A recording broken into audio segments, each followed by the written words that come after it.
Hello everyone, welcome back to the Open Minded Podcast. Today we've got with us Jaffa, my uncle, one of the most kindest, caring, amazing person I've ever met in my life. He's helped me through some of the most difficult times in my life. He gave me a new perspective on life, which was literally, it just changed my life. This man has actually just changed my life completely, from just everything, like all the things that just the way he's been there for me. Like, he's listened. We've both gone through a lot together, and I just love you. So we've got. Could you bring the mic closer to you, please? Yeah, a little bit closer. Yeah, that's it. Yeah, nice. Yeah.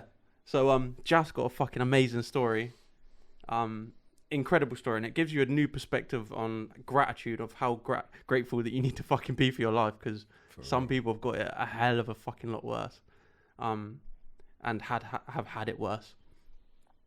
But yeah, is that a good intro? Sounds pretty good to me. Welcome.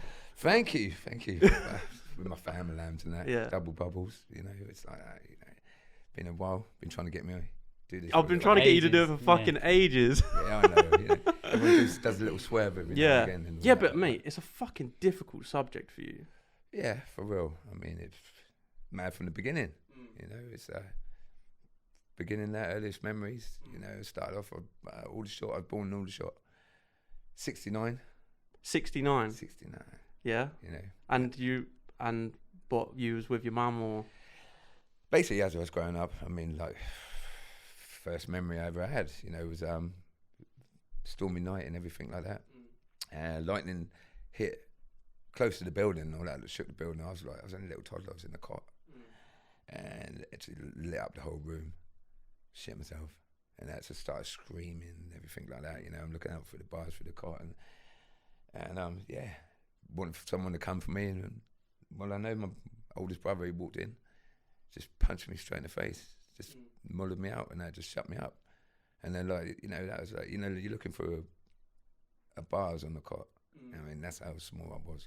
It's fucking mental how you can even remember that, because, like, I've kind of thought about that, is you remember the worst things. Like, I know it sounds bad, but doesn't sound bad. It sounds perfectly natural. But one of my first memories is getting lost in a supermarket. Like, it's a scary thing.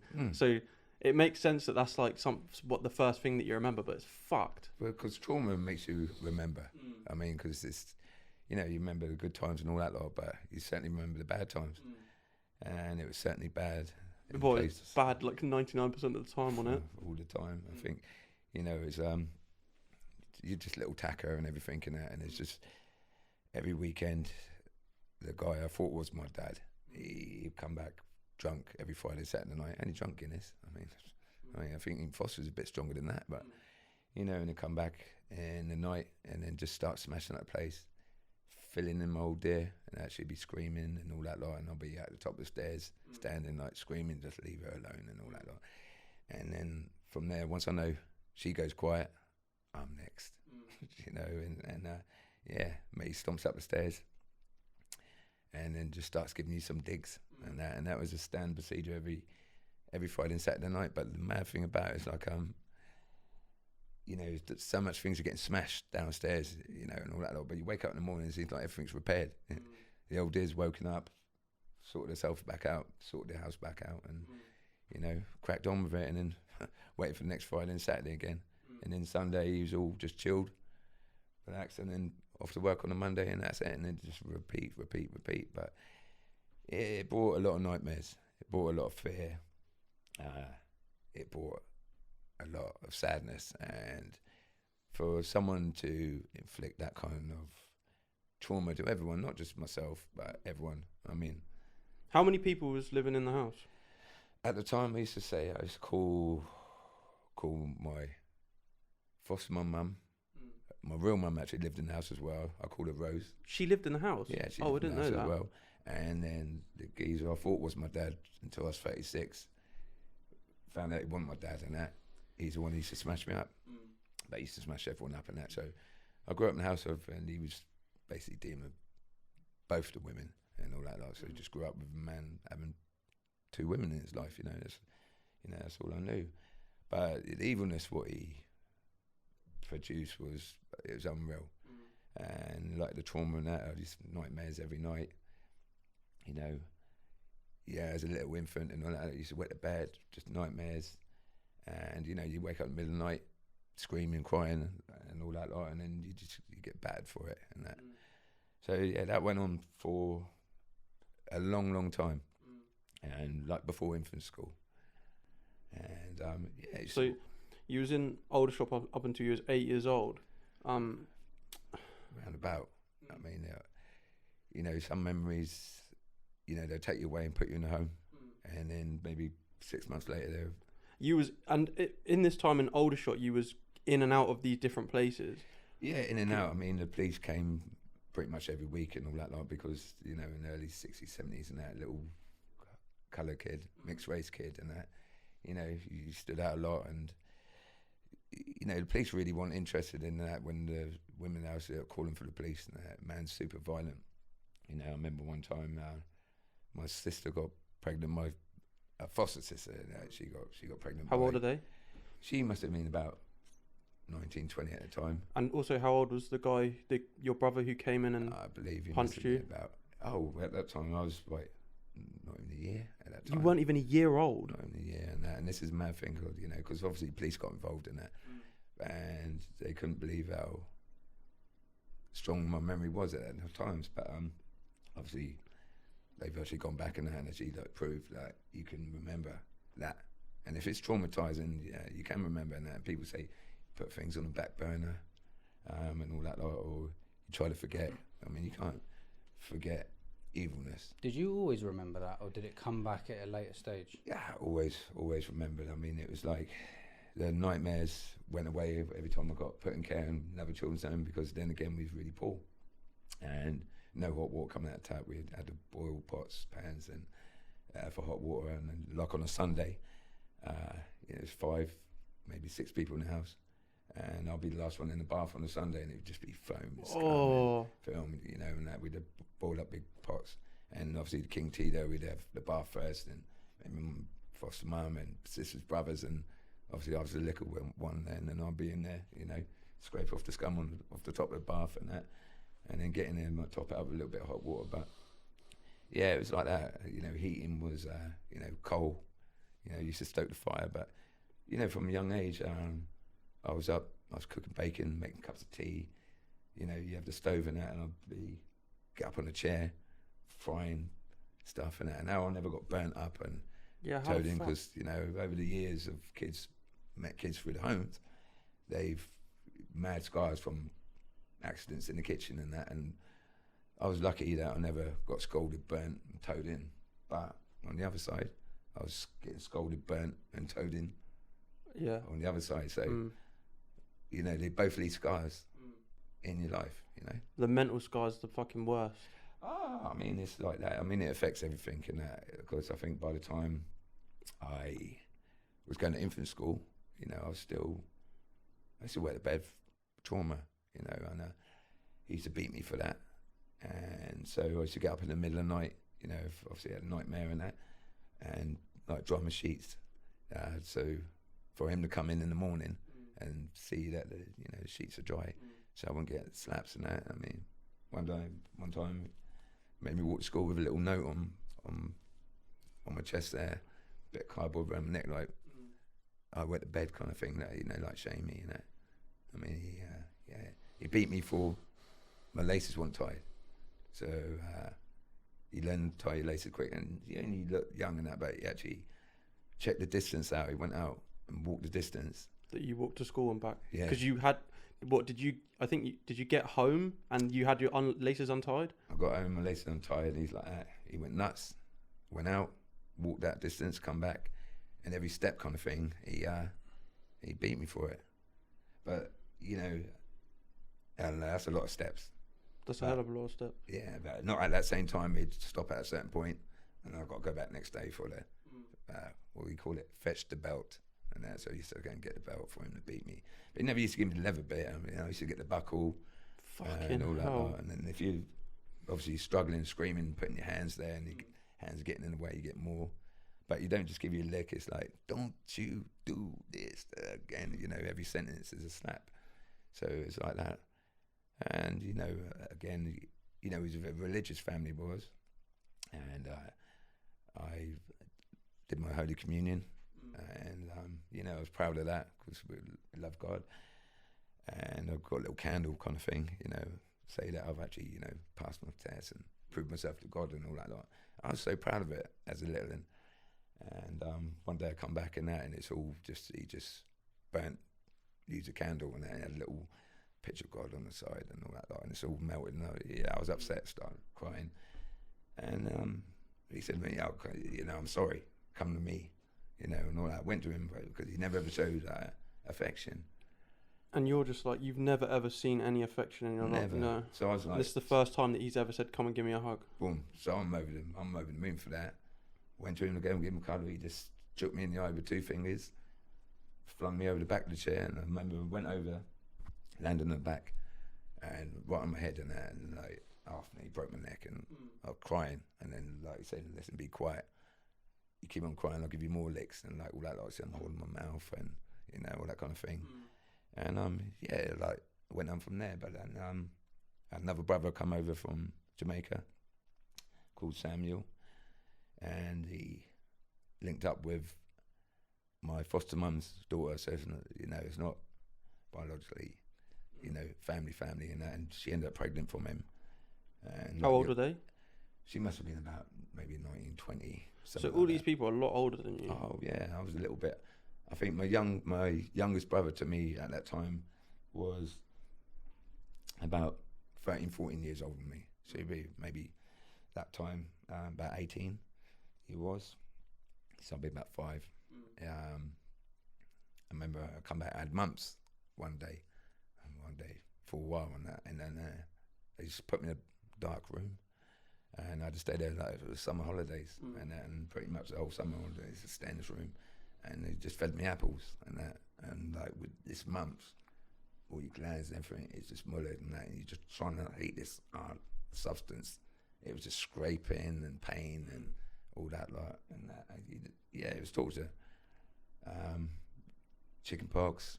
You go away, you have little holidays for poor kids and all that. So social services used to take me away a couple of weeks there, and come back with chicken pox and that.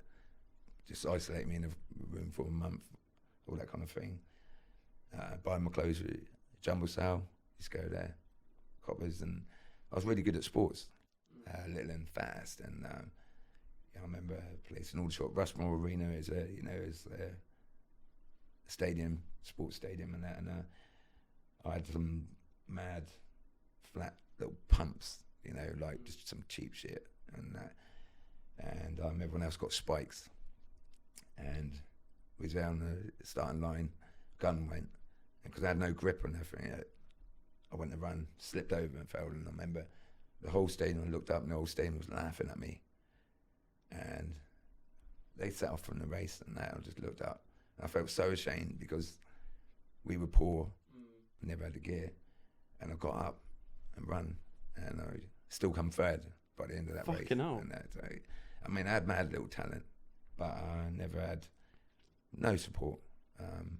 You know, sports days and stuff like that. I had a social worker who used to come watch me, and that no one ever watched. And so it kind of made you more determined to succeed in certain kind of ways. But on the other side with trauma, especially at home, and you don't know what goes on behind closed doors, because at that time, if I told like social services, the police, madness was going on, they would just take me in, put me in care. But I really loved this woman, my foster mum. I thought she loved me. Basically, I was a kind of slave. Everything, let's go out, do the roof, do tiling, you know, gardening for her, everything, cook her food, and you know, like that, and you know, any kind of little bit of affection, you would yearn for that kind of thing. Any fucking kid would. Any kid would, and that. And one day he came back from work, and they put the poker in the fire and like waiting for it to go red hot. And he found out that obviously, which is mad because he's coloured anyway, that his other son, his real son Samuel, was having a baby with a white woman, and obviously Samuel's black, and that having a white woman, he went mad and he come and got the poker, got Sally and just grabbed her, scalped her, and that. And I was sat there, I was screaming and that, and the poker's still hot, and that, and he just got my little afro and just kind of scalped me too, kind of thing, you know. That was like one of his kind of punishment. I mean, this guy was so evil. He corns, he had bunnies, you know, like he used to be a builder, and he used to soak his feet in hot water and all that lot, and then just get a razor blade, and then just cut the bunion corns off like that, just straight slice them off like guillotine business, you know, like all that lot. And again, he used to love this blade and that, and obviously I was little afro and that, and like come to haircut day, he calls it haircut day, and obviously I got thick little afro, and he'd just get a normal comb, white man's comb, you know, not afro comb, for that. Put the blade on it and just grip me up like shaving sheep, and then just grip me up and just start from the front and just, you know, like, and like the scraping, man, that used to kill. Yeah, I used to hate that kind of thing, and that just shave you down like a sheep kind of thing back there. The scratching of it, you know, the comb ain't going through your hair. It's all chucking and jabbing and catching and like tearing up. Yeah, like that, but basically just plucking your fucking skull. Oh, he's a terrorist anyway, and that. And I remember another time he obviously come back Friday night, smashing up everything. And I knew once everything goes quiet downstairs, he's coming from me. So we had like a kind of a laundry basket, like almost like an engine kind of shape, kind of thing, and I hid in there and looking through it and see him come upstairs. He come in the room looking for me to fill me in, and I wasn't there, and he's looking around that, and he saw the basket, lifted it up, see me. I'm like crunched in it, and he sat on that for hours, and I was like, made me claustrophobic in the end. After that, I'm screaming like, you know, Daddy, let me out, Daddy, let me out, and that. He sat on there for like 3 hours, and I couldn't hardly breathe because I only just could get in there myself, but it's the only place I could hide, and like. That's the extent of how he fucking just torture. Yeah, I mean, he's like to sit on something for 3 hours. Like, surely you'd be bored. Like, but it's this. He had the pure satisfaction of doing something. He was like determined. That. Yeah, the screams. The more you scream, the more he loved it, and he was, you know, social services described him as a very evil and wicked man. He's a psychopath. Absolutely, you know, absolutely, and he got away with murder. He got away with, you know, bad things, and so about that time I'm coming up to infant school, and go to school and that, and the next thing they're like, you know, you need birth certificates and all that kind of like to register, and then like, where's this little half caste kid? Shouldn't say half caste, but that's what I grew up with at that time. Say whatever you want, mate. Okay, you know, back in that time, and where did you get him from? And what it was is my real mum, when I was born, after 3 days of age, she just walked out, and I think she had about 9. I got 9 brothers and sisters and that, and she gave everyone away, put them in care and that.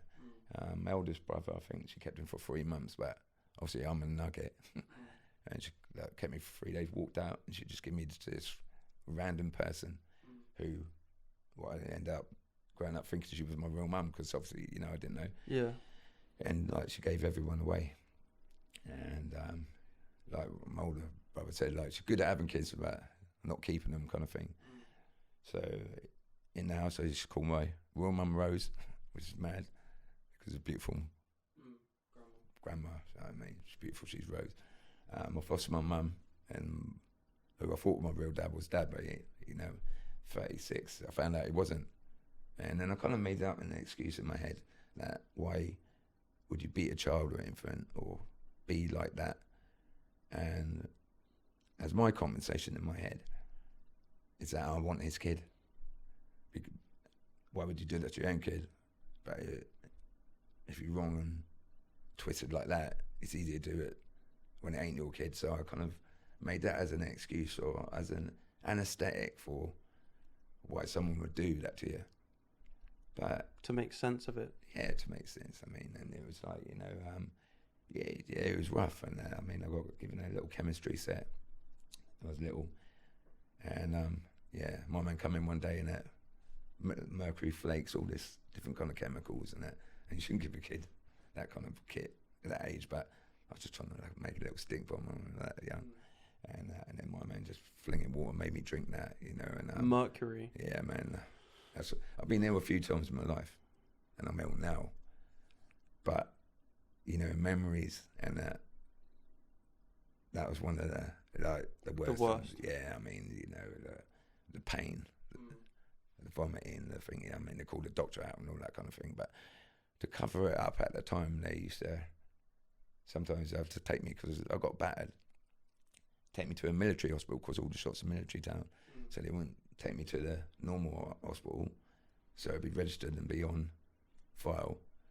They'll take me to this military kind of place, and later on when they're like actually trying to find out, you know, my medical history, and like some of it's not there because obviously it's, you know, they brought me on the sidebar in the case and that. So yeah, so from there, you know, I went and then come to infant school, and school for me was a playground. It was an escape from the house of horrors where I'm from. So I had no concept of what school was meant to be for, you know, for learning. It was just an escape. So I wasn't concentrated. I wasn't interested in like all that. It's just play and, you know, a kind of thing. But at that time as well, my foster mum, she had agoraphobia. She wouldn't go out. So her interest was the garden, like all that kind of thing. So she used to send me out and that. I used to nick little gnomes and statues and that for a garden. And, you know, I was like a little bit carrying concrete statues halfway across the city and that. And in the morning she'll see this ornament for a garden and a smile on her face. And if she smiled, I'd smile. If she cried, I'd cry. And it was like that. But so everything from that. So she's I mean, one time she had to go convent. Yeah, I stayed in the convent. And she actually basically wanted me in the convent and all that because, you know, they had a vegetable store and like food stores and stuff like that. So I used to nick the food and then climb over all the gardens and that, because the house was only up there, end of the road, our house from the convent, and like give her all the food and like all that kind of thing. So basically she like turned me into a little thief kind of thing. But I wasn't feeding for myself, it was feeding for her, kind of. To make her happy. Yeah, I mean, if she smiled again, that was it, because she was getting towed in just as much as me. So, you know, if it made her a little bit happier, that'd be It's such a fucked thing because you never got given any love, so that's all you were trying to do was just make them happy to like maybe give you some love. That's all we wanted. You can take a sip of your drink whenever you want, by the way. Thank you. Yeah. Jaff's got he had he had an operation, and basically some of his what is it, the mucus gland they took out, lymph gland. Saliva, so it's like you just can't get any saliva to your mouth, can you? Dries and folks' crutch and sense.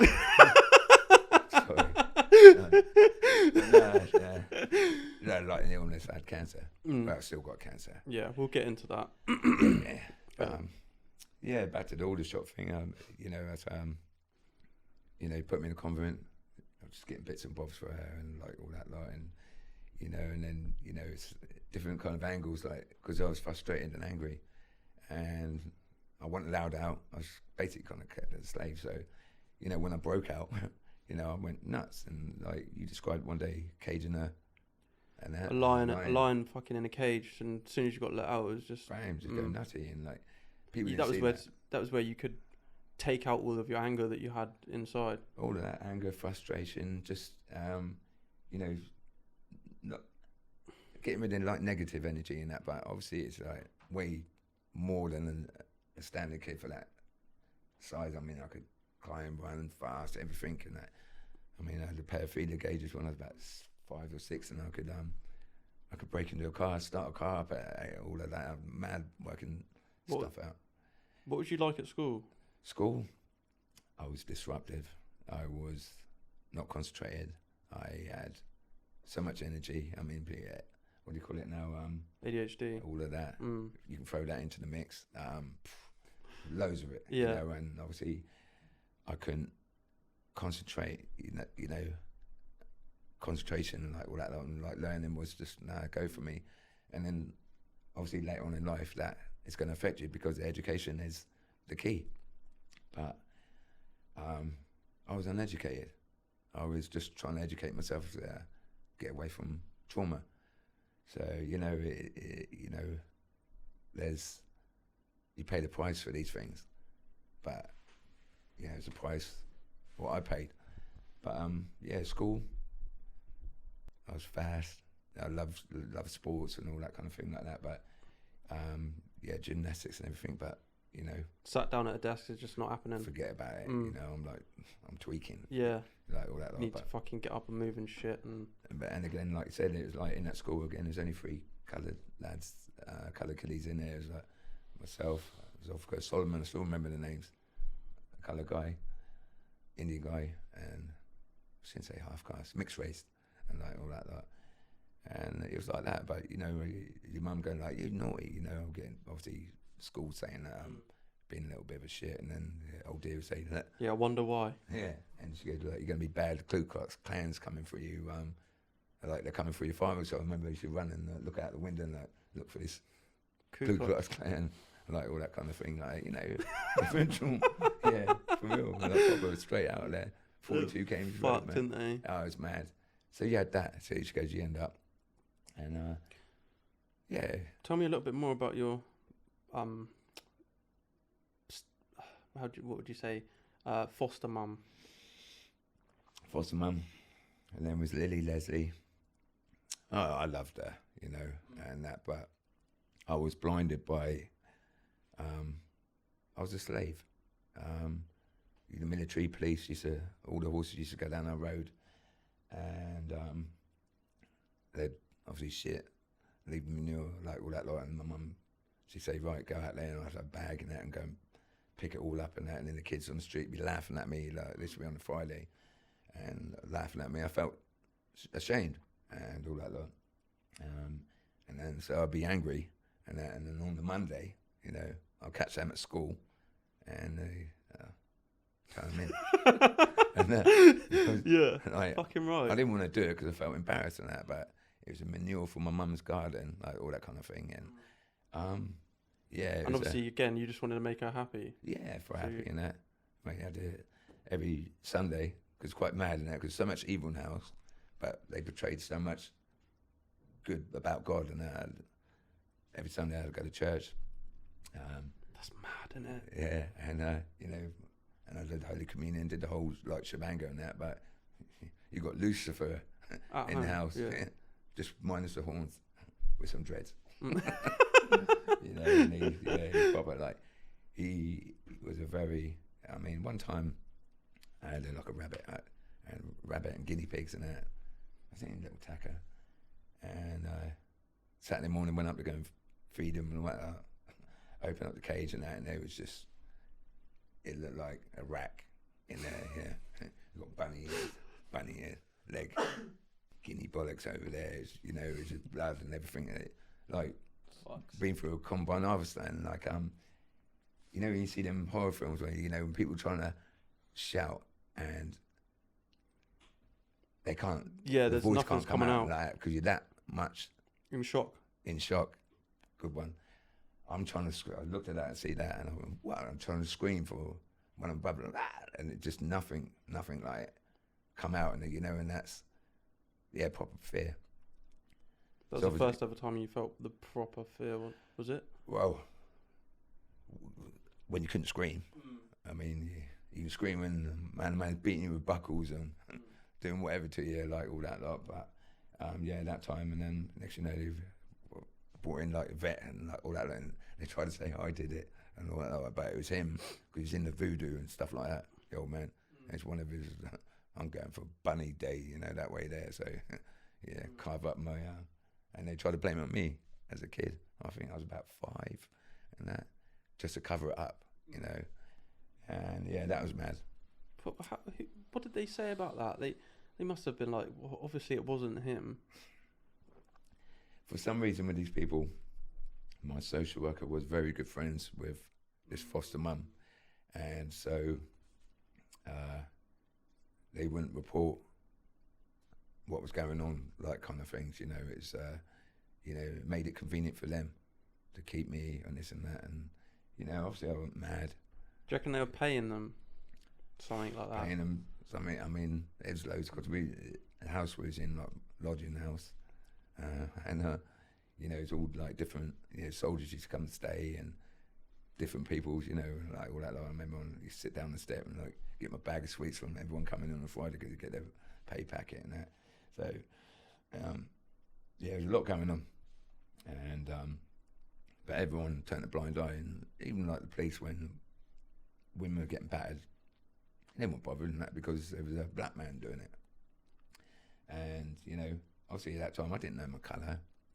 I'm half Jamaican, half English, so I got the best of both worlds. I'm half white, half black. Love both cultures and that. And so people say, what do you call it? Racism, like all that. Like, I mean, they ain't got a clue. I mean, people who've gone about racism today, they ain't got a clue about. They're squeaking. I mean, it's like, there's homes and that, and they'll put you in, and you build up like very different homes through just the south.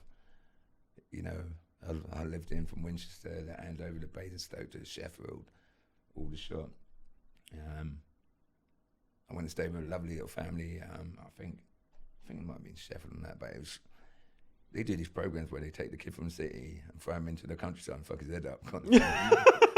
And then concrete, sort of thatched cottages and cobbled roads and sties and stuff like that. And you think, what's going on here? Like making clothes peg dolls and shit like that. I ain't down with that.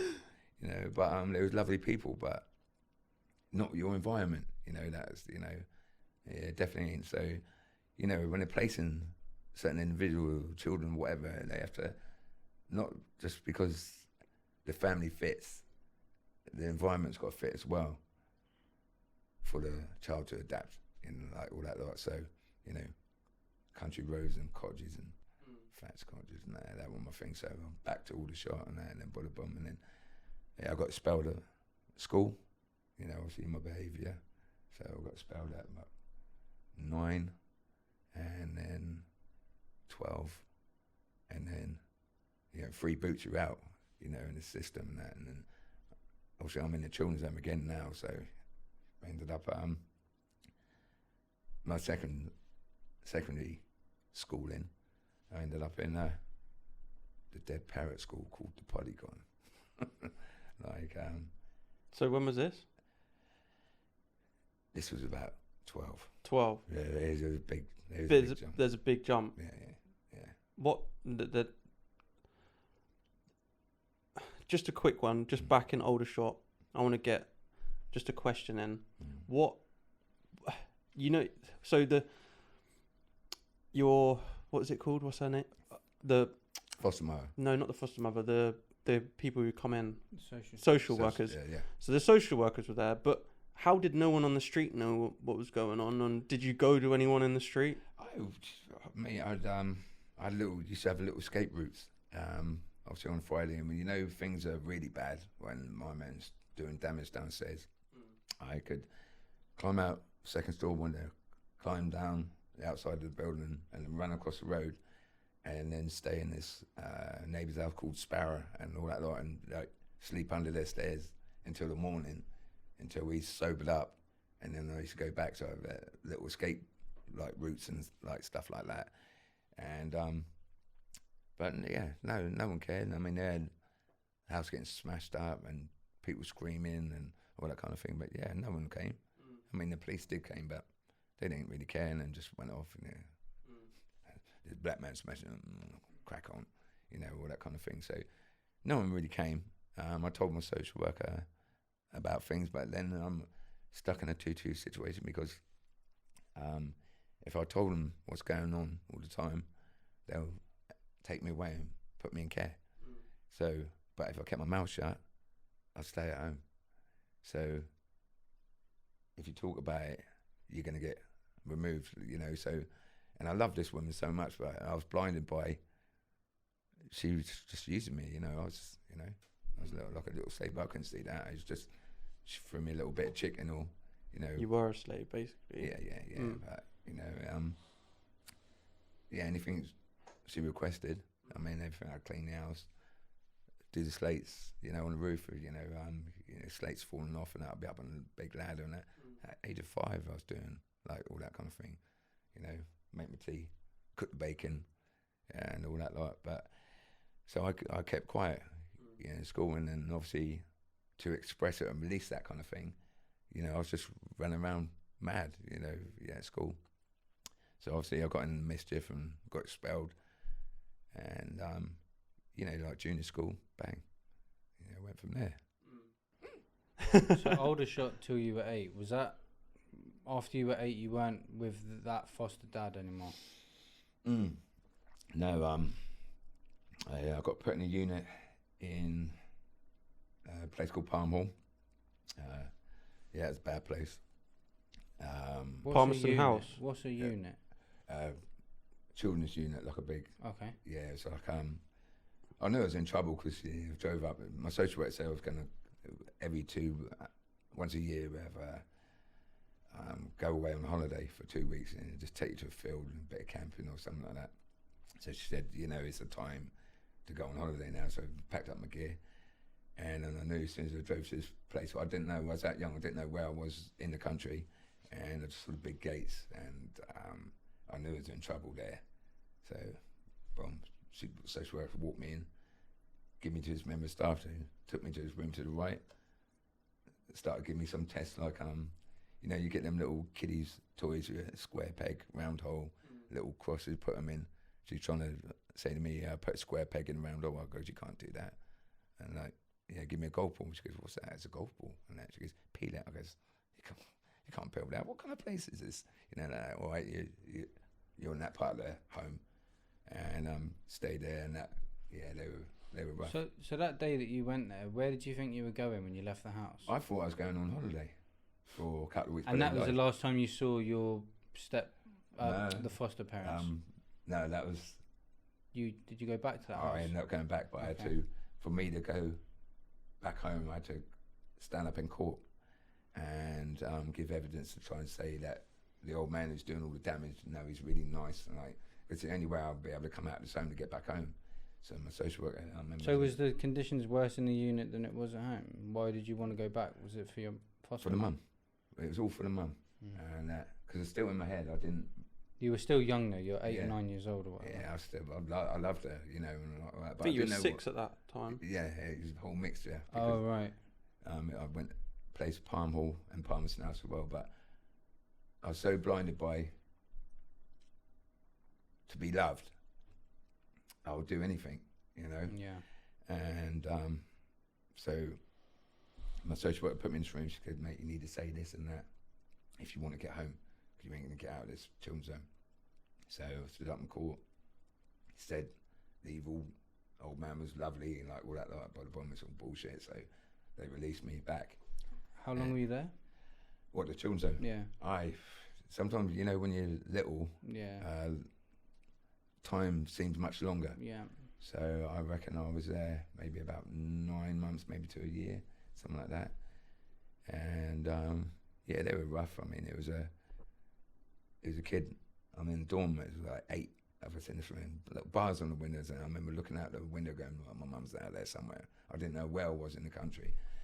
Must have been so scary. It was scary, but where there's so many different situations and environments I had to go to, I had to adapt straight away. Yeah. And there was a kid room next door just banging his head all night, and it's like, how can this do my head? And after about 3 months, I just couldn't. And then someone went in there and give it to him, you know, filled him in. And that was all you knew, though. Yeah. That's all you'd been shown, so that's what you did. Boom, and like, you know, he's keeping the whole dorm awake for months. You know what I mean?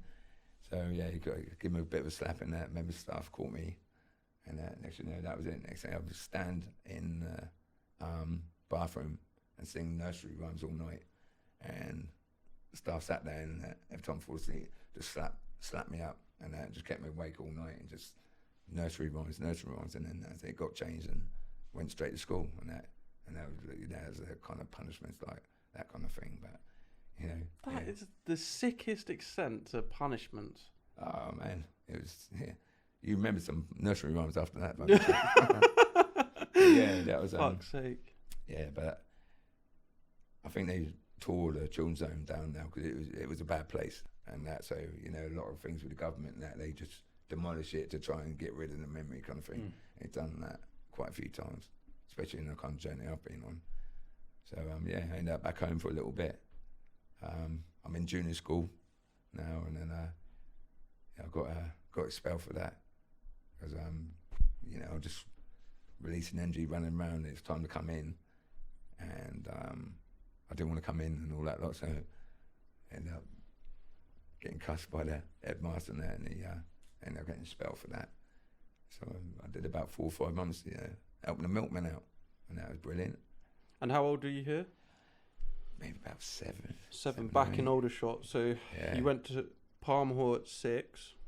Mm. Palm Hall, and then you've come back now. Now you're back in Aldershot, Yeah, and you're collecting. You got expelled, and you're with the milkman. yeah. I mean, that was fun. I mean, Yeah, drive that was around way and- better than school, I bet. Oh, I was smashing it. Yeah. The thing about it is, like, every Friday, people used to leave out the milk money for the whole Aldershot to pay for the milk for the week. So obviously, you used to go around and collect it with the milkman, and that's how I knew everywhere where everyone Put their money. put the money and hid it and all that lot. And yeah, one night on Friday night, I went out. Took me all night and cleaned up the whole Aldershot, and then just come back with a big bag of money and that, and just give it to my mum and all that kind of thing. And you know, see the smile on her face and that, it meant everything. So that was that. And then that's when social services, they said, yo, you're coming on holiday and all that. I said, packed up my gear for, yeah, bit of camping, running around, or, you know, archery or what. And yeah, took me to Romsey, drove me to Romsey, boom, dropped me off. And that was the last time I ever went home. And yeah, and it's called Assessment Centre, Palmerston House. Did you know you was never going back? Not at that time, because when I went there, that's another home got ripped down as well, because bad place.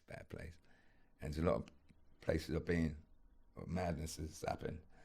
And yeah, it's an assessment centre, and yeah, they took all my clothes and everything, reissued me. Basically, look, it's kiddie prison. I was allowed out once every 3 weeks for 15 minutes.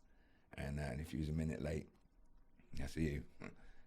You're getting towed in for that. And then everything contained assault course, schooling in there, you know, it's all that lot. And there's so many activities, and that it kind of kept you occupied, like all that lot. But and then yeah, I was there for a time, and then next thing you know, social worker said to me, found another place for you, and that's when I was heading towards Southampton. And was Romsey, it was bad, but it had a lot of things which were good, because you were always keeping active and doing different bits. yeah, I mean, we had cross country, we went skateboarding, went horse riding, we did archery. And you never done none of that shit before. No, so none of that, you must so- have been buzzing doing that. Buzzing, you know, it's like that. And but your freedom was stripped from you, you know, it's like that. And you had this thing called A, B and C privilege, and that when you start off, when you first go in there, it's a C privilege. And you work your way up, and you get on B privilege, you're allowed out for 10 minutes, you know, during the week kind of thing. And A privilege is allowed to sit up with staff, have a cup of tea and stay up a bit later kind of thing. But I was in there for quite a while, and I never made it to A privilege. That's what it's like in prison, though, isn't it? Yeah. That's, they actually have that in prison, like Exactly the same. privileges. But for The Sprogs. levels. And I never ever made it to A privilege, no matter what. And then he'd have another kid come in, and this old man was like a colonel in the army or some kind of thing, but he was a naughty little bastard or whatever. And he goes straight on to A privilege. And I'm like, well, mate, I've been here for like 9 months and that, and this geezer just walked in, he's gone straight to A privilege, and I'm like, that's not on. So, you know, I kicked off and that, and then punishment, you know, so yeah, it went like that. And, you know, some of the things, it was, you know, they used to have this pudding, and it's made of friggin' orange peel, right? And who wants to eat orange peel? You know, like put the zest on the outside and shit like that. I'm talking zesty, right? And from the first day I see this shit, I ain't eating it. So from that, you have to sit at that table until you eat it. Don't go to school, you just sit there, and then till the night time and bedtime, and you go to bed, get up, and then you sit there until they leave that there until you eat it. And I used to get away with it sometimes because people come around with water and take down with a bucket, and I used to be able to scoop it in there and like get away with it, like all that. But sometimes you can't, and yeah, you're there from time. So yeah, it was rough, man. It was like that, and yeah, it was a shit place, and that. And it's called an assessment centre. It's called. And yeah, I was there for that, and then next thing they come and they said, we found another home for you, and in Southampton. I still didn't know where Southampton was, you know, as that. And yeah, I went there and it was still on the road. And yeah, I went there one Wednesday and that yeah, check it out, and that it was just friggin', I think 1980, 1981 or something, full of skinheads and that Dr. Martin boots, Cromberries, DMs, romper stompers as you call, and yeah, not a good place for young black kid. Yes, a little coloured chap. And yeah, and that's when I actually found out that your race. Colour. Yeah. All right. So yeah, went there, checked it out, and I went back to him and he goes, "What do you reckon?" Back to the Palmer Staff, and what do you reckon? I ain't going there, man. That's just madness. No, and he goes, "Mate, you're there in 2 weeks." So within 2 weeks, they like shit me out. You ain't got a choice. Nah, I ain't got a choice in that. And then that's when education started, and that. How old were you then? I was maybe about 10 or 11, Yeah. maybe around about. And it was Skinheadville. You know, it was like that. And I remember I had only one picture of my mum, you know, had it on I was allowed. First time I had a locker and that, because we never had no privacy in my life, ever. And first time I was allowed a locker, they give me a locker. I thought, you know, I can. First bit of privacy, I've got my own locker, man, you know, like that. You got a chalk, you got a board, cork board up, you can put your pictures on, and picture of my mum up there, and, you know, football team or whatever, and then come back, and it's just full of greenies and spit all over it, covered. And I'm making little model aeroplane balsa wood, you know, with resin wings and all that. Like. I come out, that's all broken up and all that, so I'll come out and go mental like that. And how long did that take you to do? Oh, I was a year and a half building up in this other home, and then obviously I took that project too, and I almost finished it, but and I hid it under the bed, and then by the time I got back, smashed the pieces, spit all over my mum's picture and all that lot, and so I went fucking mental, and goes down to members of staff and goes, look what they like done in that. They goes, no, nigger mind, go black to bed, you feel a white in the morning, and that's how they used to drop it. So. You got a jog on. So I didn't like this place. And every other week I had to do like kind of activities and stuff like that. And yeah, next thing you know, like it's a place. And I was rebellious. I'm not having it. Every adult in my life's been wrong to me kind of thing. So, you know, I'm rebellious and against adults and all that lot. So one day, I'm like, I get fuck off to member staff and like all that lot, and then next start going, start doing this. Like call this meeting, all the kids were there on Saturday, and start doing. And I thought, what's he fucking doing? And it's called, well, I didn't know at the time, it's called Thumbs Down, and and you know, like in a Coliseum, you know, like Julius Caesar goes, yeah, and all that, like off you, makes it this, and I thought, what's he doing? And he went. That next thing you know, one of the older lads just booted me straight in the fucking throat, man. It's like whack. And I dropped the floor, and that's it. They just fill you in, and yeah, towed in. So I'm like that. I'm not having none of this, and like all that. Like, don't worry about that. And it's called Nightmares, and didn't know what that one was about. Because you'll find out. And so he done that, and then someone hit you in the. Yeah, booted me straight in the throat, and the rest of you just jumped straight on you and just So, towed you in. so this was the guy who was running the place? One of the staff, yeah. One of the staff. Because there's multiple, you know. Yeah, there's loads of staff there. Yeah. But. And they'd do a thing called Who Hurts the Most, and they'd get the older lads, and one's got one arm that way, bending it that way, and one's got that one. So if you say he hurts the most, the other one will do it more And he said he hurts the most. The other one will do it more and like all that like. So them kind of things were allowed. And well, one day one of the lads there, older lad, I was about 10, 11. He got 15 old Dr. Martin boots and laced them up with white laces and all that lot. And I was watching Thundercats or some bullshit on the TV like that on the floor. And he's come back. He goes, mate, yeah. He goes, got my boots. I've got my lace in that. And the only thing left to do, I've got christening on a nigger. So next thing I'm watching TV, didn't know the skis would come up behind me. And he kicked me so hard in the bollocks. I was shunting about fucking 4 foot across the floor. And the pain, that knocks you out. Yeah, fucking right. Yeah, come around with that. Doc Martens are like fucking 20 kilos. 15 other ones as well, mate. Yeah. You get the monkey boots and all that. Yeah. I'm going to gorilla lick shots. My man towed my nuts in one shot. And he goes, yeah, there you go. Christening on a nigger. And that was it. Remember, staff was laughing. Knocked me out straight away because of the pain. You're getting booted in the nuts like that. I mean, that's a wipeout kind of thing. Oh, and, crazy. How would a member of staff laughing as well? Laugh. It's like that. And then another one. Should have known because you didn't. And this puts you in an environment where you always got to be on guard all the time. Don't show him weaknesses. If you cried, you're pussy and all that lot. So it hardens you up. But the amount of digs, smash. I mean, a disconnected jaw, toned in. And one of the lads, older lad as well, probably one of the hardest ones in the room at that time. And I was watching TV again. Jumped on my back and grabbed me from the chin and just started bending me backwards. He's got his knees at the base of my spine. And like, he's pulling it up, pulling my chin up. And next thing you know, my back's just snapping. And it gets to a point where your back's going to break. So your body renders you unconscious because you know what's going to come, you know the pain. And it's got to a point that I couldn't scream or even let the voice out, like all that. And it's got me from the chin, snapping me backwards like that.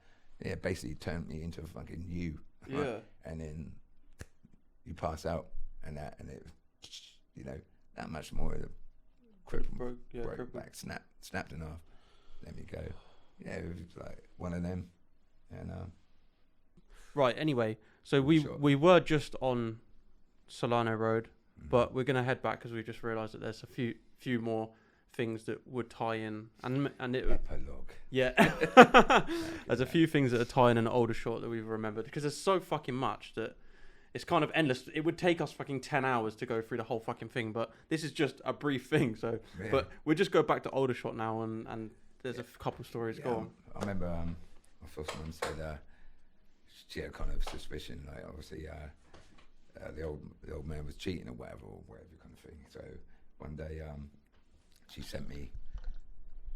She goes, right, follow him, and so I followed my dad, and across through the town. It's probably about from 4 or 5-year-old from Shirley to Millbrook, age of 5, through Beirut, you wouldn't let a 5-year-old kid be doing them kind of, on their own.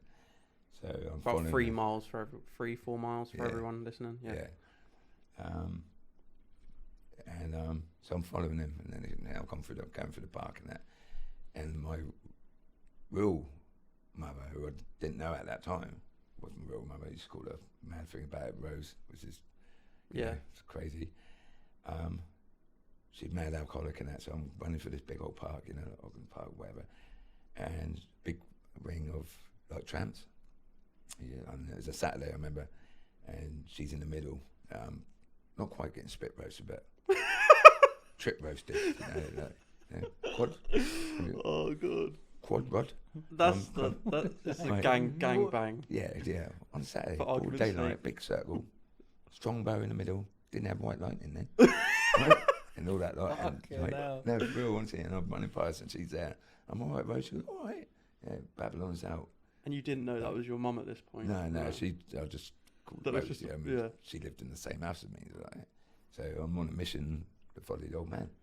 So anyway, chipped down through there, and it's an old derelict mad building. And so the old man's gone in there, so I chipped in this building. And You know, I'm talking like pigeons, mash up, rain coming down, look like one of them fucking alien movies and like all that kind of shit. Loading, going up these stairs and all that lot. You know, going down this corridor, it's like a big kind of mad office block kind of. Anyway, next thing you know, I see this door and I heard some voices and I knocked on the door and it opened up and next thing you know, the old man's in there with a brass, right? Right, pigeons in the corner going, listen mate, you ain't staying there and you're bringing the property value down. Shit like that, you know what I mean? Like that. And next thing you know, the birds jump and go, who's that? The old man goes, that's my son.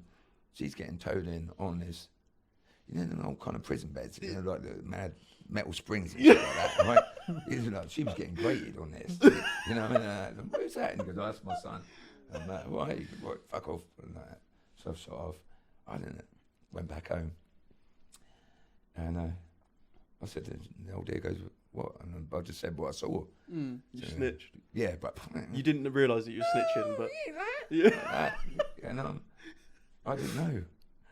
So next thing you know, he's come back and that she's gone mental at him, like obviously cheating bastard, creating up some bird on him. Didn't have a mattress on the old fucking. Just a metal spring. Metal spring. Metal frame. The pigeons were over there with cavalry. And cavalry said, hey man, you better move out, man. Ain't nothing in the room in there. You know, like pigeons and roofs all dead, water flowing in. It was towed in like. I mean, talking about buying a hoe. Yeah. I mean, like, and you can't turn the hoe in the housewife and that, but you know, come on, getting grated. I've never seen a tattoo like it. You know what I mean? So I just got off on about that. I mean, you ever catch yourself in the like bad? So I've gone home. No Holiday Inn. Yeah, Holiday Inn. Yeah, deluxe room. with pigeons. Pigeons are like, you better get the fuck out of here. So I was just lucky to get in and out of this building with that. Yeah. And, you know what I mean? Like, whoa. He's pushing the boat out. So then I go back to the old deal. Well, and I just said, you know, she's great or whatever and that. So next thing that was that. Later on that evening, he's come back. She's obviously tucked into him about beige boys, seeing you grating up Kuta-Hontis, you know, and that. And then obviously he ends up smashing them up. Smashing them, man, because he got caught cheating. But I've grassed him up. But I'm 5 years of age, mate. I didn't know, but I was just doing what I was told. Right?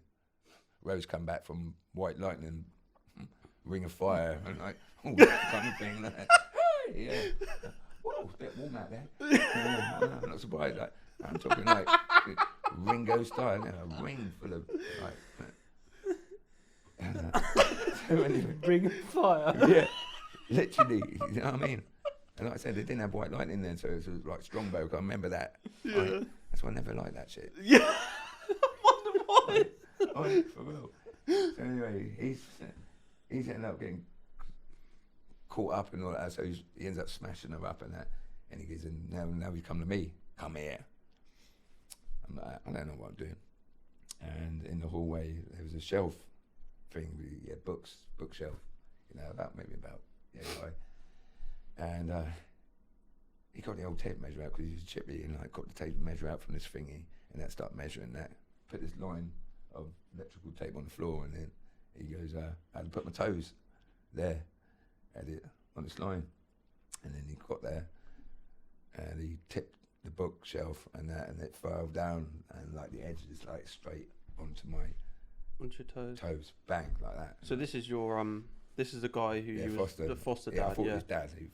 But he wasn't. So he's dropped it, and obviously he's hit right on top of, you know, top kind of thing, mullered my fucking feet. So obviously he's moved the tape back, and moved it back. So my toes like that, and then he had it right in the position as it drops there. Sorry, that's right. As it drops, it lands straight on the toes. Just right on the edge of my toes like that. And yeah, toes like explode and that kind of thing like that. And how big was the bookcase?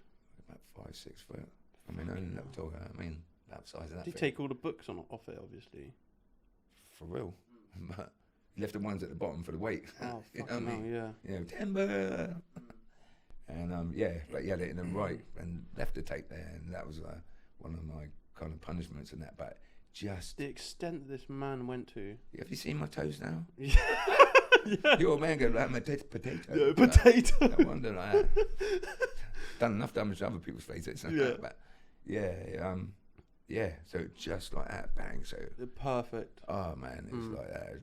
It's just like kind of one of his sick fucking twisted like maneuvers. cunty fucking. And so yeah, that was that one. And then another time, again, my sister, like I said, she's pregnant with. Forgot about that. Yeah, check this one out. This is fucked. And he's obviously vexed because he's having sex with white women anyway. But now he's vexed that his son, not me, his older son from Jamaica, Samuel, is having sex with white women and having, I keep saying half-caste, mixed race kid. And that he's vexed about it. That's why he done the scalping that night, when he found out she was pregnant. But on top of that, afterwards, Saturday, and she's gone into labour now. And like every Saturday morning, I have to do my chores and sweeping down the stairs and clean the whole house and that. Do that every week. And then my sister's gone into labour. So mum, she's screaming because he's the only one that got her a car, and obviously she's woken him up. So I remember sweeping the stairs down, and you got like the banisters there. She's on the other side, and she woke him up, and he's vexed, and then from his hangover and that thing. The next thing he's walking down, she goes, do something. They take her in the car and get to the hospital. You know what I mean? Just water's broached again and labour. And he was so pissed off about it. He's going, yeah, I'll do something. And I remember, and this is actually the first time, and I was a toddler, that I actually was going to hit him. And I remember I had a little dustpan and brush, I had this little brush thing, and that, sweeping the stairs. He's come downstairs and she could do something. He goes, I'll do something. And he just grabbed her and he fucking yammed. He bit and tore out and bone, eye socket, the whole, it's the left hand side, I'll never forget it.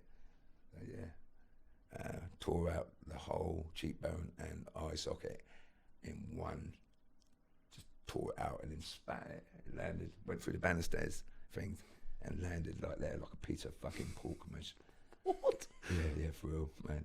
Like that back and then right as I was dustpan like that, tore it out and then spat it, went straight through like that, and he goes, there you go, I've done something and that, and the fucking claret was just come out of it. He took bone out and everything and that, and he goes, there you Bone? go. Yeah, took bottom of her eye socket out and that, chewed it out, one yam, right? And yeah, spat her cheek through the banister and landed right near me, and that was the first time I actually wanted to like hit him with a little fucking like plastic brush. And yeah, that was, I'll never forget that. And yeah, it's called Do Something. You go, do something. He goes, yeah, I'll do something. Just tore it out. And I'm talking not a nibble, I'm talking the whole bottom of the eye, all around there, the whole fucking... Whole like, burger bite. Yeah, burger One of them bite. ones. Wasn't even a Whopper, man. You know? Triple Whopper. Fucking triple Whopper. What I've got, I don't know. Yeah. And it was a piece of pork, like, you know. Sorry. And a no laugh, man, because you got to laugh. That's so fucked. For real, swear, kids' lives. And yeah, and that's the first time I actually like wanted to hit him and that. And it was mad because he just went back upstairs and like that was it. I'm just fucking You're in I've got to shock. sweep this fucking cheekbone up and shit. You know what I mean? Fuck, madness. And yeah, I got laced with He him. was just, he just went about his day after that, like nothing happened. Nothing. Like, come on, next white woman. You know, he said to me once, England was called the Yellow Brick Road because you make it from Jamaica to England, you've made it. You know, that way there. And yeah, like I think within the first 3-4 weeks of his son Samuel, which meant to be kind of my brother kind of thing, came from Jamaica, from Kingston to Aldershot, and that I remember he picked him up and like that. He got with one of my other brothers called Gerald, and they killed a man down bottom town, like in Aldershot, and that. Gerald went with scrubs and like all that, like Samuel and that. And it was one of them ones and that. And then yeah, I think I squeaked like one day, just trying to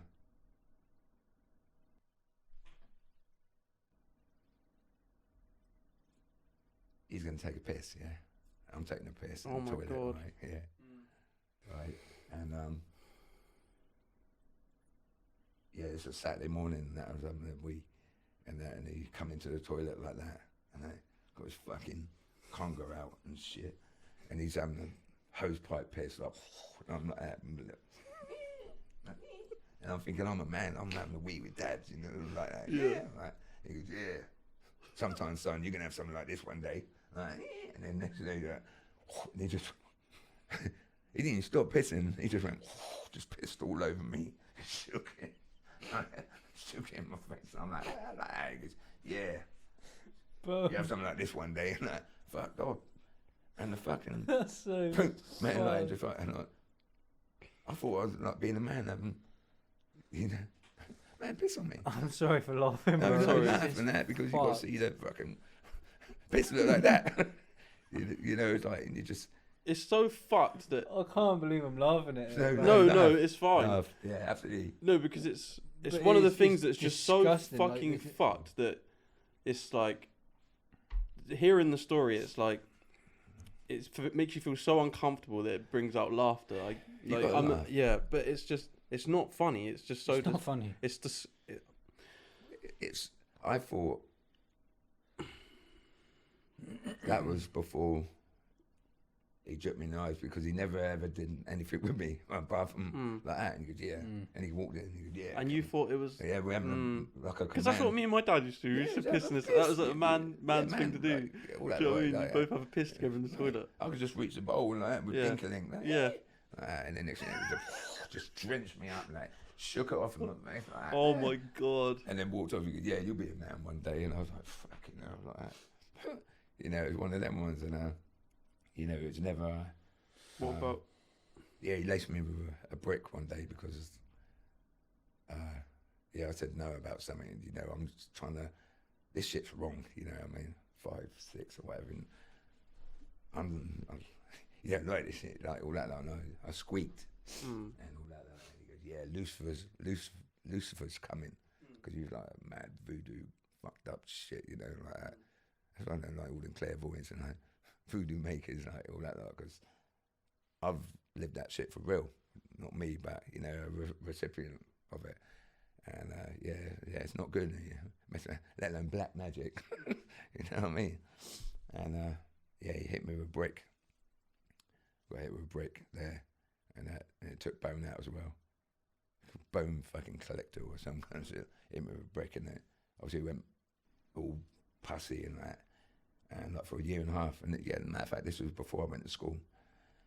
So he just wrapped it up with a bandage, put talcum powder on it, and then left it for like 3 weeks, and it's gone green and it's smelling and like all that.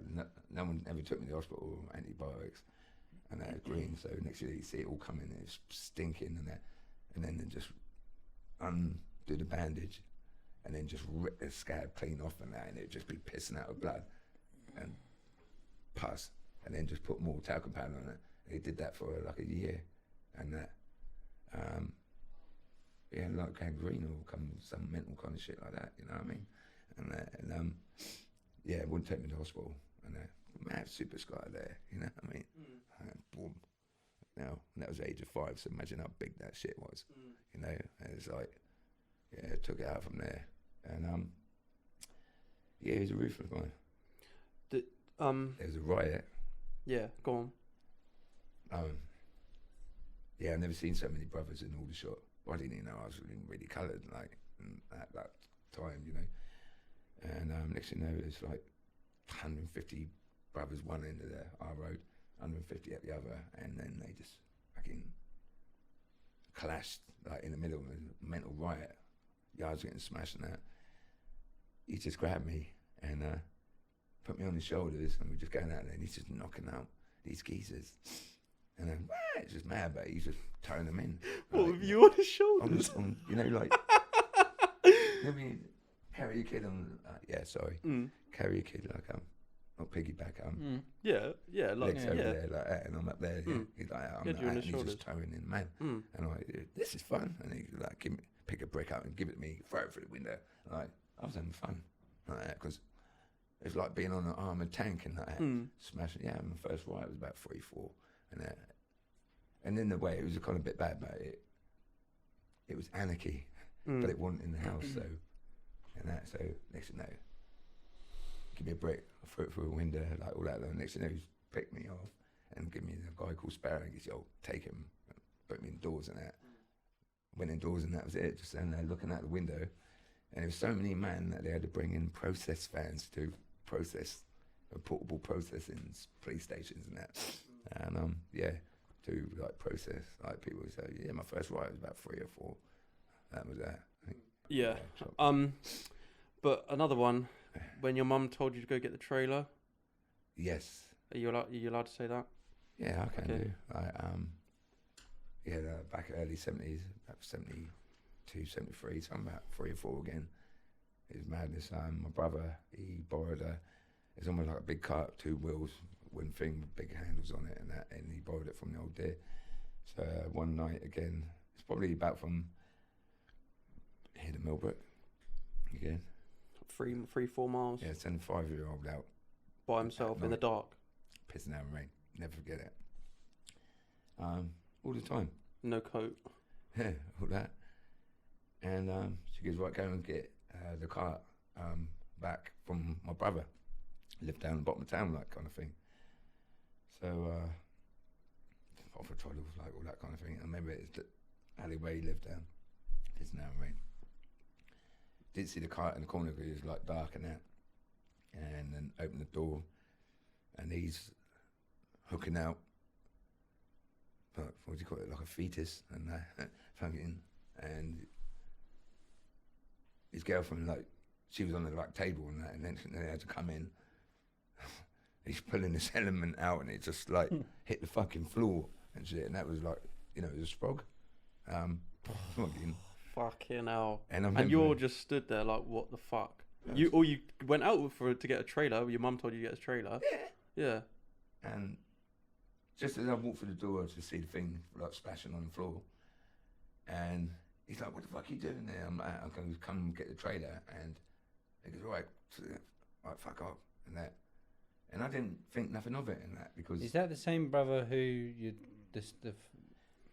he was another kind of adopted lad, and he killed a guy as well, and that because back later on the police went to go and arrest him, like 40 years later to find arrest out. who? Your brother? Yeah, and that for battering me when I was like 9 months old, and he's the one who's doing the abortion and all that kind of shit, and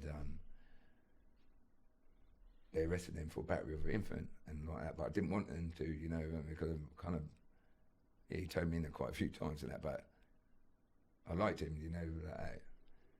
And he was just a product of his environment at the end of the day, wasn't he? Found out he was half brother as well, but didn't find out until I was 36. And yeah, he was a product of the same environment. Now I'm in that environment, so he's been in that environment from time, so he's going through.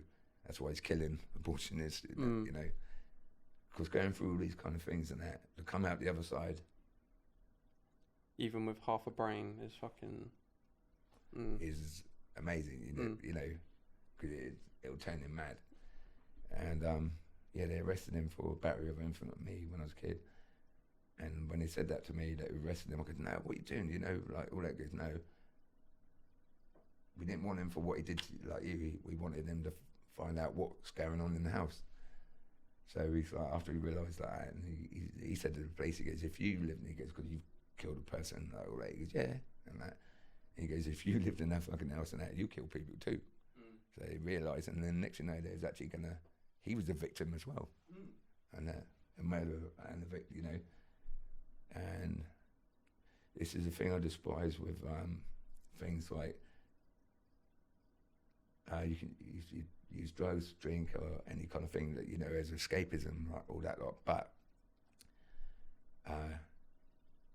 you don't use that to harm women, children, or harm yourself, or you get black on towed in, but don't reflect that pain, because you know how much that pain is and how you still feel today to you. So why would the fuck you want to do that to other people that you love? yeah, and that. But I've smashed some of them for smashing up their bird and all that. You know, he was in children's home and that, and bumped into him a few years later, and he's beaten the fuck out of his baby and his miss and that. And I've gone in there and realised, you know, other people were ignoring it, but I know what he come from. And then I went back, kicked the fucking door off and towed him in. And then as his head's coming apart, I'm like, yeah, for real. And said to his missus, you take your kid and leave this man because he will fucking kill you. And she did, yeah. But when I'm smashing him, he's looking and he's not feeling no pain of his head turning into a pumpkin. And I go, you know what the fuck you're doing because we grew up gnomes. You know why? And he goes, he's looking, he got no expression like pain or wincing. That he goes, you know, I goes, you know it's bad. And that, why are you doing it? He goes, because my mum, dad did it to me. And that, and he's so implanted in you, you know, like it just goes, you know. It's so sad, that cycle. Just that repeats. cycle. And they honestly can't help it because it's flowing through their shit. But you've got to fight that evil of what's flowing through your shit. And I took all that negative and all that madness and that and put it into drink. no, turned it like martial arts and that. Oh, martial arts. Yeah, like all that lot, and I kind of took that pain, like all that lot. Don't get me wrong, drinking. Yeah, that was later on though. Yeah. You didn't actually really drink or anything until a little bit later on, did you? Well, I smoked since I was 10. Well, the first time I touched alcohol, I ended up in a fucking coma and shit for like 7 days because, you know, I'm not in just an addictive personality. You know, it's like I don't do nothing by half. And again, with this product environment, being faithful, I yearned for family, and it was mad because our family and that when it took me in, it was so I never ever thought I'd find real beautifulness and that, and trying to adapt to that, to thinking like, how could someone love like grandma love me when they're not yours? Because all I'm used to, because I'm not yours, so I get smashed to pieces. That's why, yeah. And you think, fucking hell, but there is that beautifulness in it. But it takes a long time to adapt. But then obviously relationships with women and that, was it promiscuous and that? Yeah. I mean, like faith. Yeah, faithfulness, and that's very. This is the thing that I wanted to get with you is for people to understand what you've been through. Because people just see the things, whatever that goes on, and they see it just for face value. They don't see or understand the things that have gone on of why you are the way you are, or because you're still, to me, you're still unbelievably beautiful. One of the most amazing men that I've ever met in my life. You too. Yeah. But obviously, what comes with what you've been through is doing some things wrong, and that's just the fact that that's the only thing that you've ever really done is for real, is incredible. Like, I mean, don't get me wrong. I mean, this, you know, when I was like in combat and all that, like, they couldn't. I smoked since I was 10. I was like, blah, blah, blah, like all that lot, and like, obviously I've become Olympian and like, and that, but they couldn't. Physically, you know, physical, I can break a bone or like that. You can't hurt. They couldn't touch you. No, because that's worse as pain is your heart. Everything else is just physical and what that. Your heart's more, you know, never in love or like all that. Like, so you can take that rage.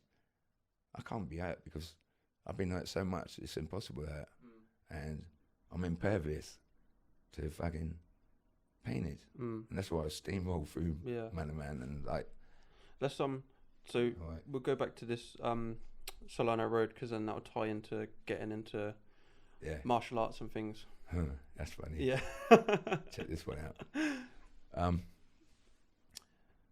Yeah, they put me in Solano and go on, take a I'm sip. Okay. It's fine. I'm not having none of it. Yeah. Right, there was fucking racist, man. It was just like all that lot. Yeah, it was. And the man goes to me, he goes, yo, he goes, why are black people so tall? And I goes, right, he goes, you'll get there in a minute. I goes, I don't know. He goes, because their knee grows. And like jokes, like just shit like that. just fucking Right, and it was, and then again, I understood it was ska music, and the Batman's, selector culture of black and white and all that, and to survive in that environment,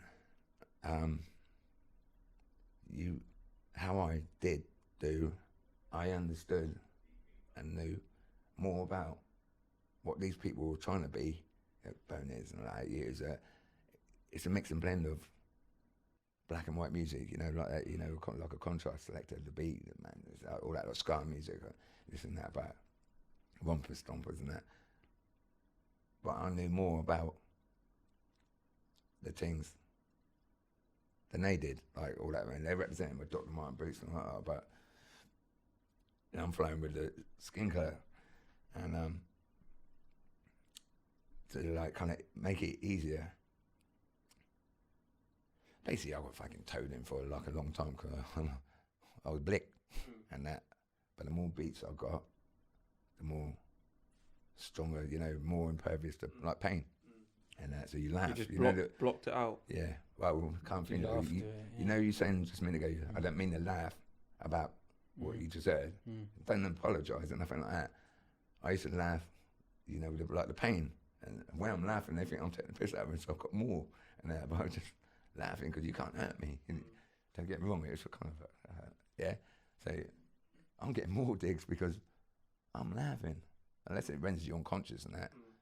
The other time, like, this little Nick Knock's fucking taking the piss out of it. Bend him up like a Rubik's Cube and so. I fucking, Anyway, don't laugh, get knocked out. And understand like that environment, but I was rebellious. I wasn't having it. Still fought. So one of the staff one day goes, mate, because you were in here for a long time, you need to just work with me, work with me. And fuck you, like, or they just work with me. I'm like, all right, okay. You can work with me. You can just check this out because I can make your fucking life very uncomfortable here, like that. And it used to be a thing called nightmares and that. You get pillowcases through, Dr. Martin boots, Rubik's cubes, anything solid in there. And all 10 kids at home come in your room, you sleep in there, and just fucking tell you that's what it's called, nightmares and that. Said, wow. And obviously you can hear people screaming and that, but staff and that come because they initialised the nightmares. It's another one of the fun thing, yeah. Because you're going to get nightmares tonight.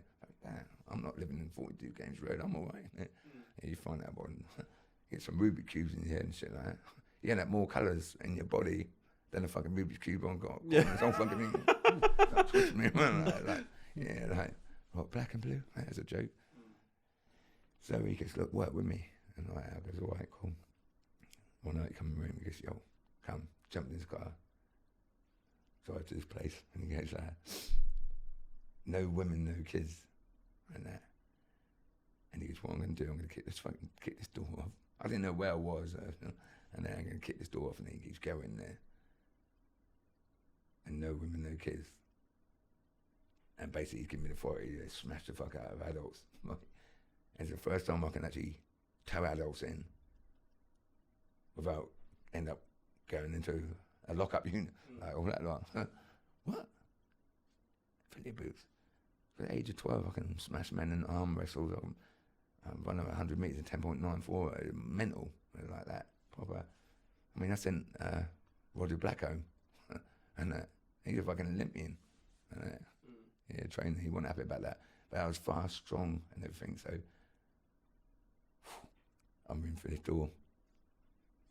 Any males, and or anything older than me and that, I just fucking towed them in. Shit like that. Come out, give me a packet of 10 fags. We go back to home, go to sleep, and then so we worked a kind of like a relationship. Well, Sorry. I know. Imagine just being asleep at home, just coming in, the door just goes, and just some little kid just coming in and just rapping you. 12, I turn them inside out and shit like that. It was Sorry. it was mad, right? Because there was one time we was in France and we was like in this clubhouse kind of thing, and all these kids and that, and stuff there, and we mess around, and these big fucking geezers come out. And you go, I think these kids should be in bed, and the mates all that under my care and that. They'll go to bed one. I say that, and he goes, they should be in bed. And he goes, what I'm saying, like, he goes, I'll tell you what, I have a little challenge for you. He goes, if you beat this kid in an arm wrestle, and arm wrestle and that, he goes, we'll buy all your drinks for how long you are here, for your holiday and that. But if you lose, you got to buy all these 15 kids their drinks for how long they're here. And he's like, Mick. And Mick goes, yeah, all right. He goes, Mick. So come here. A little nugget comes in me. I need to, like, come here. What man? Tonka. He goes, yeah. Right. I'll smash him. Like he destroyed it. Mad strength. Destroyed him and that, boom. He's got to start buying the fucking like drinks and that, but now he's vexed. And he tried to do a comeback, but the member staff on him rendered him on fucking conscious, like all that kind of like shit like that. But it was strong, and it was like that. So it was me to release my anger on adults legally and get 10 fags for it. I'm gonna win them, JPS. And they probably treated you a little bit better for that as well, didn't they? Treat me a bit better, like they're treated, but it was trying to compromise because every adult was just wrong in my life and that.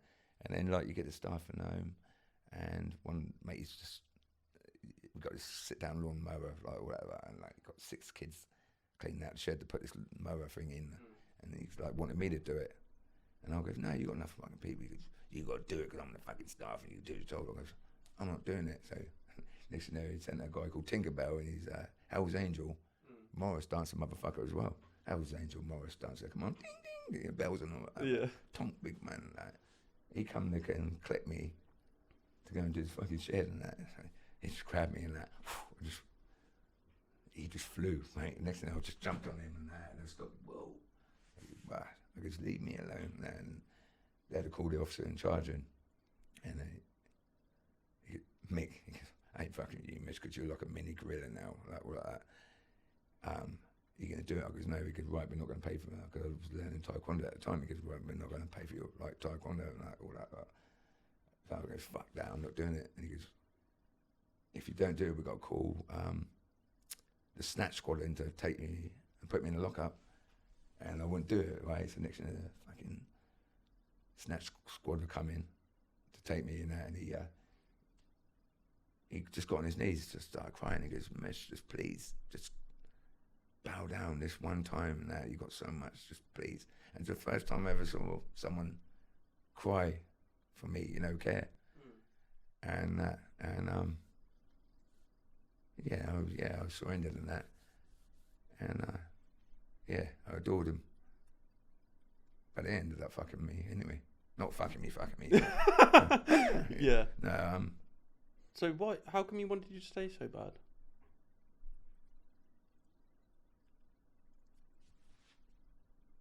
Because I was a unit, miss. Yeah. He had plans for me, and I love this person. He was another fucked up adult who just wanted to use you. Yeah. Mm. I would have done anything from like it's like with the mum, yeah, her and him for real, and then I ended up more powerful than them, and then it ended up there's enough cake on the table for like everyone kind of thing, and it ended up jealous, like all right, like just fucking mad. It was mental. and it was sad because it was just sad, and like, you know, When did you start Taekwondo? With him? It was with him, wasn't it? It was a member of staff, and I started at 12, but I was hectic. I was I was petrol bombing, I was burglarising, and I was like, you know, naughty, and that. So I started this martial arts and that, and I liked it, but you got this, can't say, can I? No. Right, I started at 12, and I really loved it, and that, because you had to do a cut on that bit, and it was you know, Chinese. Yeah, Korean, yeah. cat, and Man Kang 2, his name was wicked. I started learning all this shit, but all this madness was going on like at home, and the next, you know, Ching Lai started going, what's this, what that, started screaming at me and trying to like make me like belittle me, and I'm like, I don't do this no more, and I think, fuck that.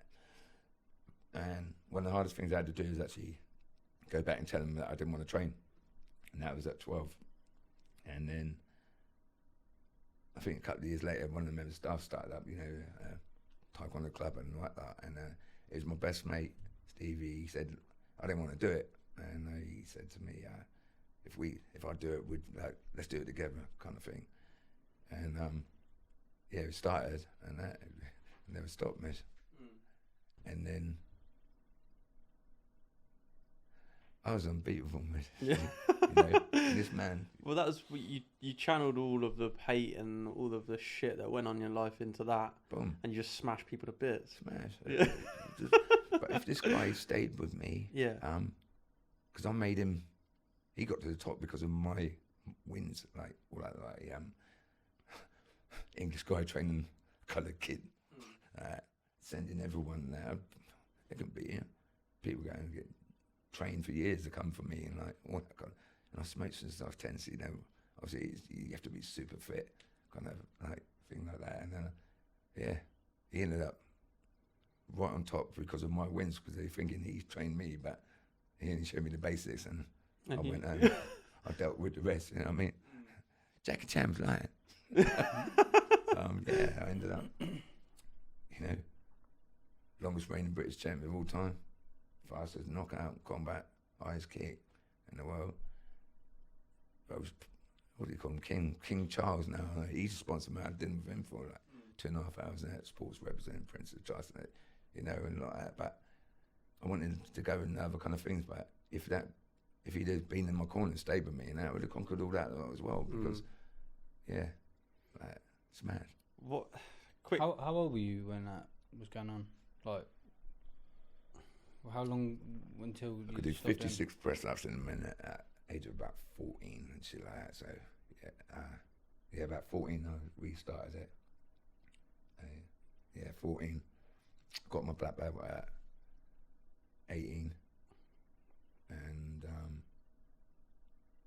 yeah, put it this way, in like 6 years' time on that, I'd been a 9th dan, but obviously if you hit 4th dan, yeah, I was becoming a master at 21, but I'm still competing for England, and you're not allowed to compete once you're a master. So I stopped doing my dan grades to carry on competing and that, and then next, you know, this was mad. They didn't want black men in the British team, no colours. Yeah, I went to Barcelona, Barcelona 92 and like all that. And they're like, you know, you'll fight for England. I go, yeah, you know, but you're coloured. I'm like, so? Like that. But when you're competing that, you can win all the way through the whole year, but if you don't win on a certain day, you're not a British champion. So they made sure that your journey, that you don't make it, so there was no brothers in the team, but I actually annihilated everything that, hands down, you know, there's no way they can. Yeah, they can fuck the scorecard up or Can't anything. do that, yeah, for real. And it was mad, you know. And yeah, there's another journey on that. What? So, and you went to see King Charles? I think maybe I was about 21, and I made a mistake.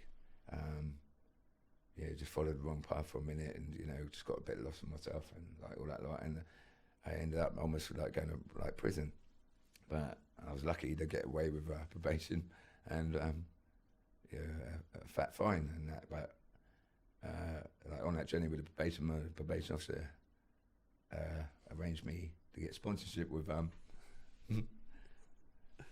for the Prince's Trust. Yeah. And for the Prince's Trust and that, and then obviously next you know I'm kind of meeting mayors and I was getting like grant sponsorship. I was getting all these sponsorships, and then next you know King Charles now he checked my stars out and he wanted me to go to Kensington Palace and like be a sports representative for Prince's Trust. So yeah, I took that opportunity and 2.5 hour dinner, chit chat, and it went so well with him. He forwarded me for the business loan, like all that, like with sponsorship and that. And I just want to say he's a good king, sound, and right. He showed you love and stuff. Oh, he showed me love and like all that, like, and I wanted to come back and open up a gym to get kids off the street with probation and all that. Like, there was a place I wanted to do it up, and I went to the council, met the mayor, and I got the backing from the Prince's Wealth and all that, like, and basically they like kind of thrashed around the bush and like all that, like, and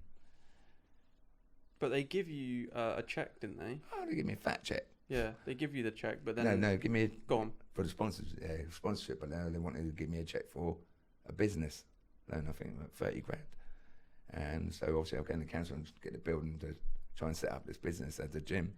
And then basically what it boiled down to is that I got a gold tooth and I had cane row, and I might have a shebeen, and that's so basically it was racist. And I got the backing of the King of England now, and I still couldn't get shit. And that's the kind of journeys, and obviously from someone like myself who's had this kind of mad life, and now I come into this beautiful opportunity, and I still get kicked in the bollocks. And that's how my life has always been. But I still sat in my business without the loan and that, and it went very well. I'm multicultural training systems for the council, trained autistic, Down syndrome children, disadvantaged kids, and 180 people a week I was training. Loved it. And all these different kind of conditions, what these kind of kids have, I've got a little bit of that remnants in me anyway, so I really understood them. And that's how it really went, and clean record. Didn't touch no one. No, it's all good. How long did that go on for? Fucking hell.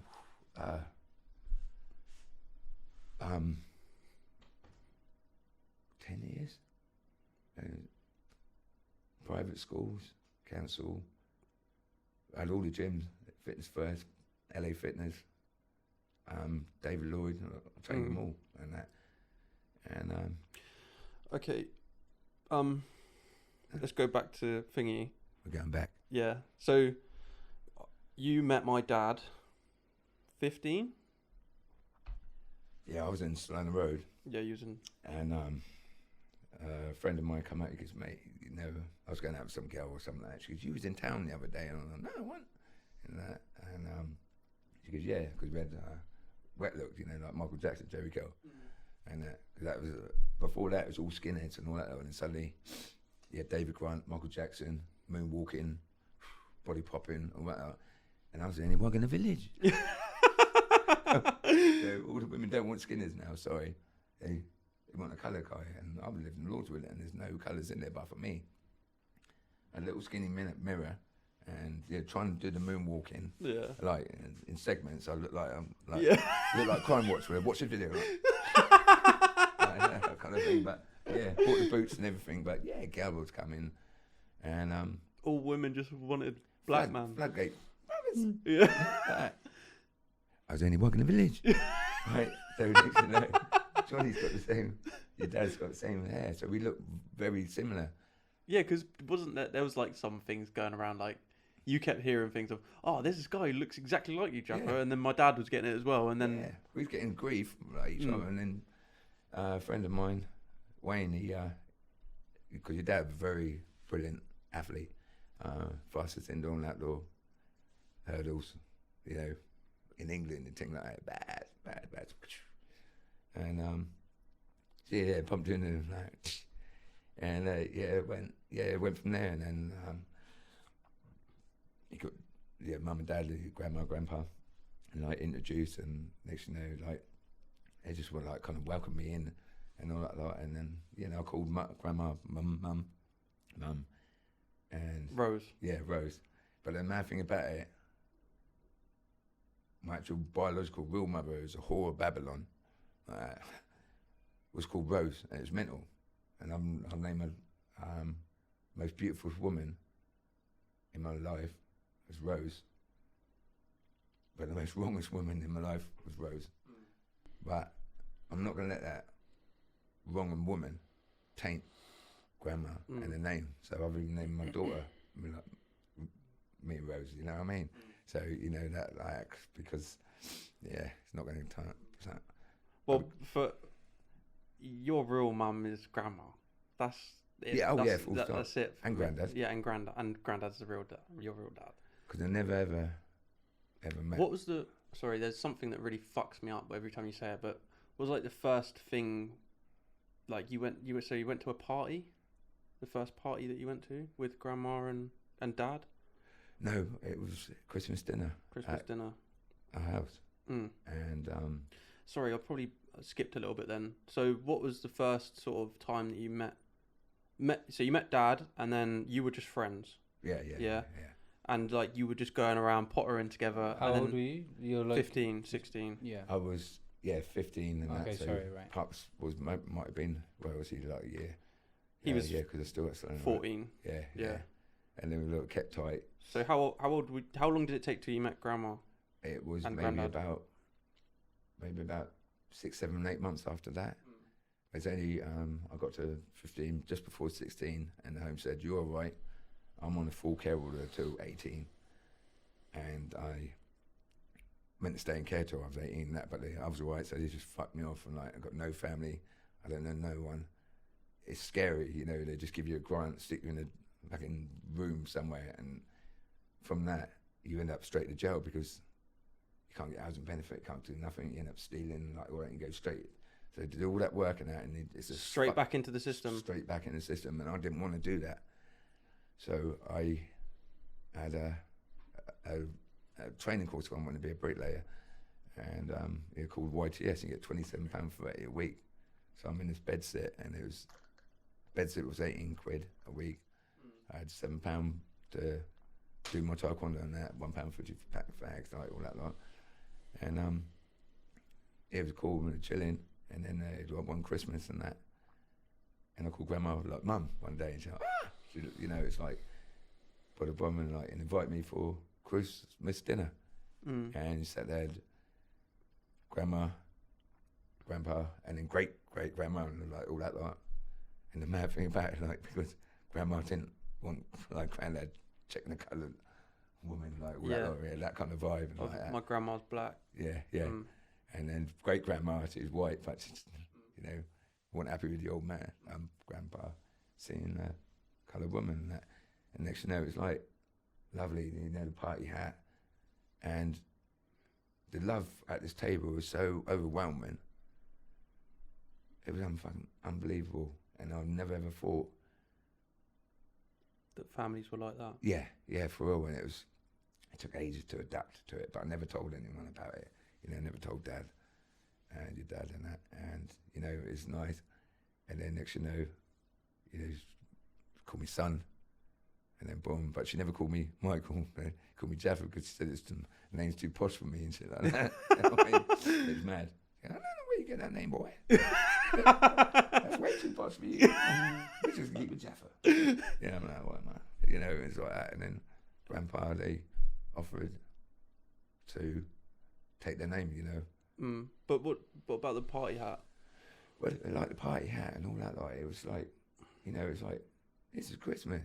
You got coins in the Christmas cake. It was just nothing you'd ever experienced before. Mate, yeah. It blew my mind. It was just love. Yeah, but I was trying to adapt to it as well. So I was like that. So grandma used to call me the prodigal son because I was untamable from once the government let me go, and I've been contained all my life. I was gone, and abided by the rules, and that, loved them like that. And yeah, that was a beautiful journey. But it was so overwhelming because I never ever thought I'd ever come across that. And yeah, mate, and a grandma, God rest her soul. I mean, super beautiful. And they had just so much love to give.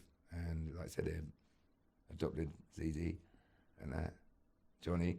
And you got to think, fair play to your old man. Like, now he's sharing his parents with 2 other people, you know, girl and a boy, because grandma always wanted a girl as well, and then like myself, and So my grandma and granddad adopted my auntie, yeah, and adopted you as well. yeah, and But Zoe was 12.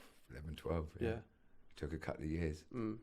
to get her, and again it was all these people trying to, because wanted ZZ as well, and like that, and then obviously I come from the home and like all that lot, and I didn't want it because you had to have her and be assessed and prove that you're worthy enough to have this beautiful little woman, little girl, and yeah, they changed the whole aspect of it, and like for girls in care, it's bad enough for boys because a lot of them are dead now, I know, and towed in and completely clusterfucked. But a woman or a girl in care, they got way less chance than that.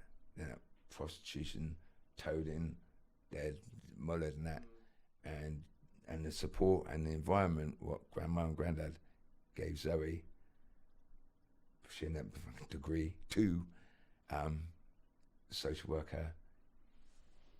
I mean, she couldn't even spell by the time when she met the family and that, and then by that, next you know, with that right environment and that support and love, can massively change someone's life.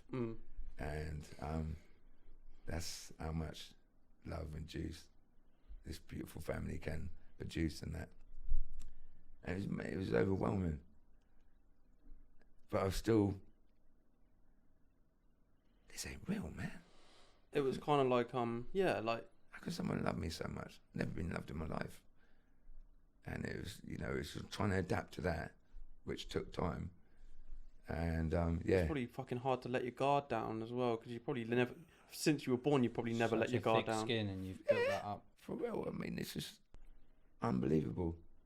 Or was it like you just were so happy that you'd actually come across that you were just kind of open arms to it? I never even, because this is mad actually, you know, I said when you leave school, what do you want to be? What do you want to do? Like that, where you can see yourself in 5 years' time. I've never had no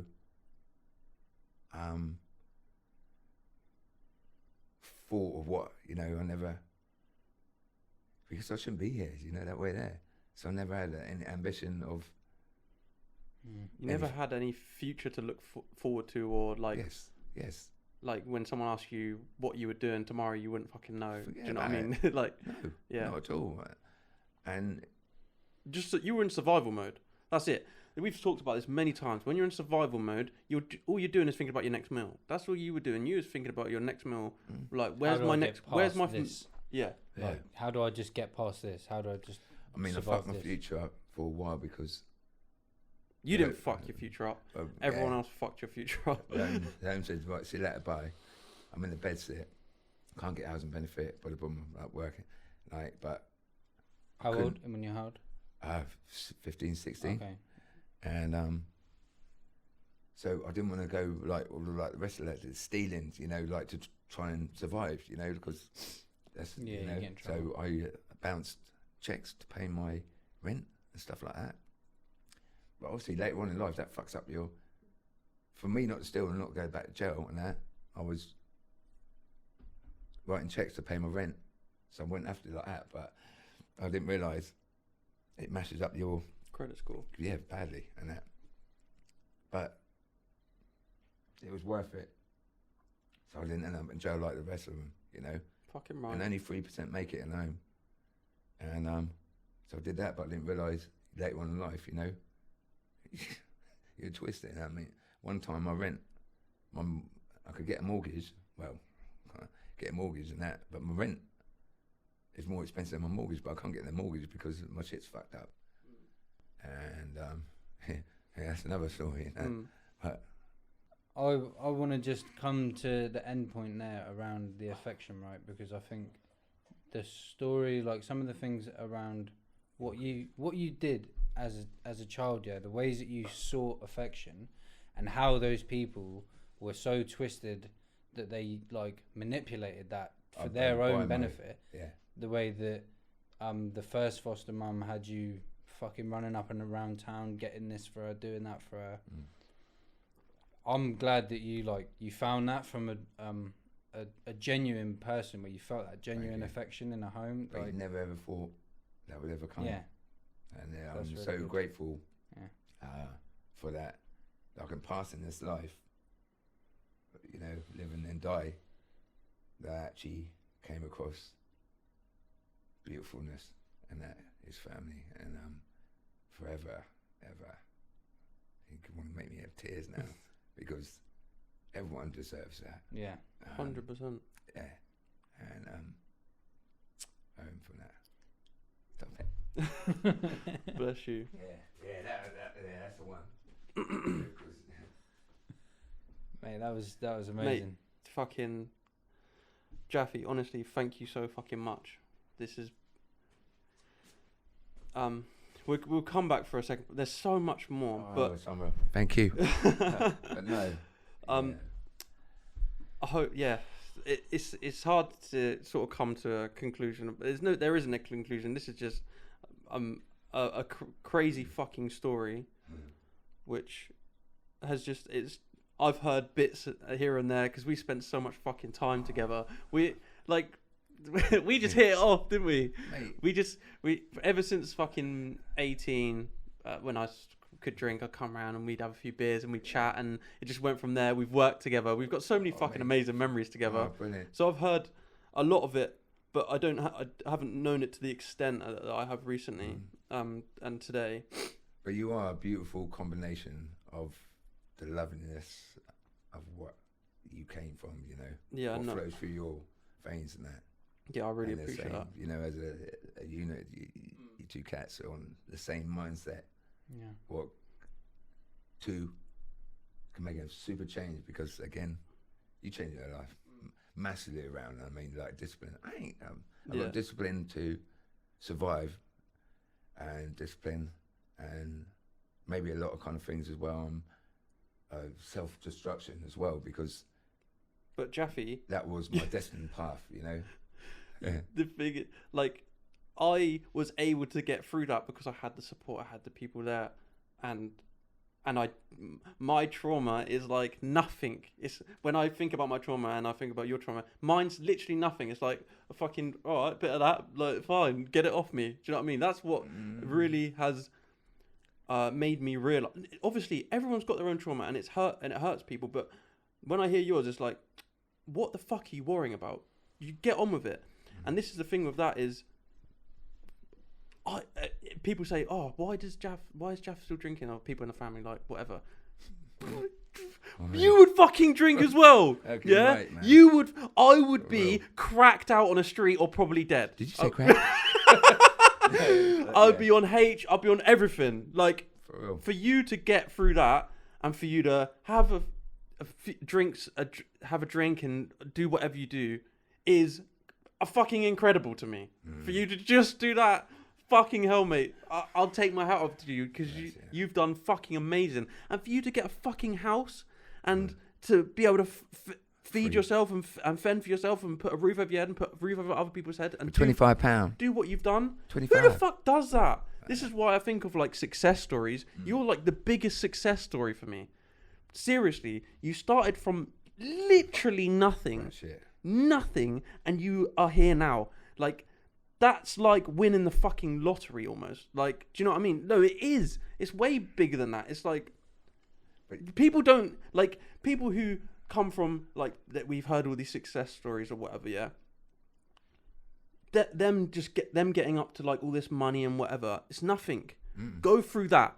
Go through what you've gone through. No, less than 1% could fucking get through that. So It was, and like kind of one thing people say, I've been gifted by God, because what do you call it? I call it camouflage. Yeah, you camouflage. You put masks on, and mix and blend, and you know, not just like adaptability in that. And I do find myself, I think, lucky in that. That, like I said, I found a family, yeah, massive, and Zizi would say the same. How much it changed, like my life and that, because for the first time in my life, I thought whatever kind of whatever action that I'll do in that, I would, if I let like grandma down, you know, and grandpa, you know, I would feel ashamed. Yeah, don't get me wrong, a lot of police came to the house. And, Yeah. That's another story, but, you know, you think it gave me that level of consciousness not to be an asshole. And, you know, why can't the whole world, like, be Just nice. said that love like grandma, grandpa, and that, and for real. And it can't be a bad thing, you know. That it's such a good thing. Everyone should have it. Sometimes people, you don't need to go for that. If they really don't know and they're being a fucking dickhead, and that they should have gone through, you know, what I've gone through to make them appreciate that.